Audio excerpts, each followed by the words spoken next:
көктөрү. Мына көк. Эксакылдың әрі. Мына көк. Bu жылған месте бұл специально. Көк тартпайын. Мына көктөр бети, мына егіндік башы. Мына бетінің бардығыны көк. Эки жашар кыз эс үчүн жоготуп ооруканага түшөт. Анда жыгылып кеткени тууралуу айтылат. Бирок тасмада денесиндеги көк тактар байкалып, Наристеге тайнеси бир жолу кол көтөргөндүгүн моюндайт. İçin karadık, içinde çok ekan. Şurtta айтып қоймады. Yan başlar. Bak oğlum. Видите, чем деген Mama, abi barken. Mama, men durup tur.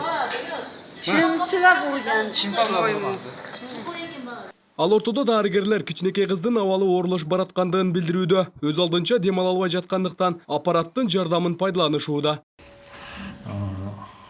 Акыл сезими жок. Глубокий комада жатат. Өзү дем алган жок. Жасалма дем алдыруу аппараты жатат. Кыз консультация болду. Бишкек, Ош, нейрохирург, нейротравматологлар менен бизде жалбатты специалисттер бар, көрүштү. Керектүү дарылар жасалып атат. Азырынча абалы өтө оор.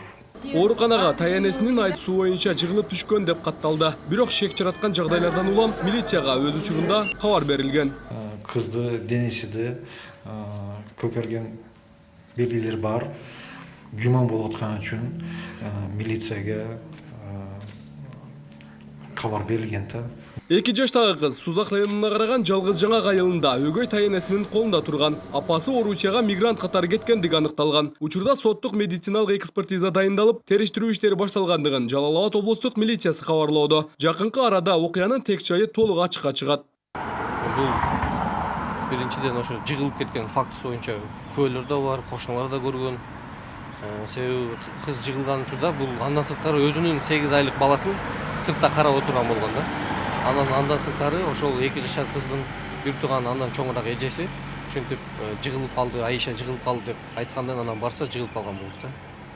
Андан сырткары баягы видеого тарап кеткен денесинин көгөргөндүгү, чымчылган жерлери боюнча ошон үчүн анан ден соолукка анча оор эмес, абал келтирүү болуп учурда сотко чейинки өндүрүшү козголуп, текшериштер жүрүп атат.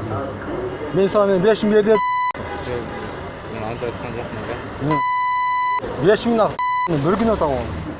Ал ортодо Жалал Абадтын борборунда бойго жеткен баланын кийимдерин чечинтип салып, жаңалаштантып эл аралоого мажбурлаган тасма тарады. Мында 5000 сом акча тууралуу кеп козголот. Карызын бербей жаткандыгы же мелдеше кетип, ушул жолго баргандыктарын так байкоого мүмкүн эмес. Ар бир экинчи сөзүндө сөгүнгөн сөздөрү да аралашкан. Можно кайда? Айда бар, şu апаңга бар. Жыңалачтанган бала менен уюлдук телефонго тартып, эл аралоосуна мажбурлагандардын ким экендиги аныкталган. Бирок жабырлануучу тарап ички ишибиз деген таризде арыздануудан баш тартып койгон. Өмүргө жана ден соолукка кооптуу зомбулукту колдонуу менен коркутуу деген статья менен азыркы учурда текшерүүчүлөр жүрүп атат. Ошол 2 жарандын тең өздүктөрү аныкталган.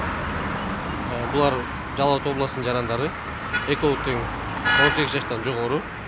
Учурда эмне факты менен, эмне себептен, кандай жагдайда тартылганы боюнча териштирүү жүрүп атат. Бирок баса белгилешим керек, ошол видеодогу жабырлануучу тарап келип, мен эч кимге арыздоом жок, бул өзүбүздүн жеке ишибиз болчу деп арыз жазуудан жана ошол эле өзүнүн жабырлануучу катары колдоодон баш тартты. Жыл жаңыргандан бери жогорудагы жооруктар облус аймагында биринчи ирет катталган. Ал эми жаш балдарга зомбулук жасоо боюнча катаал мыйзам кабыл алуу керектиги да көтөрүлүп жүрөт. Рамис Каимов, Эркин Салиев, 7 канал.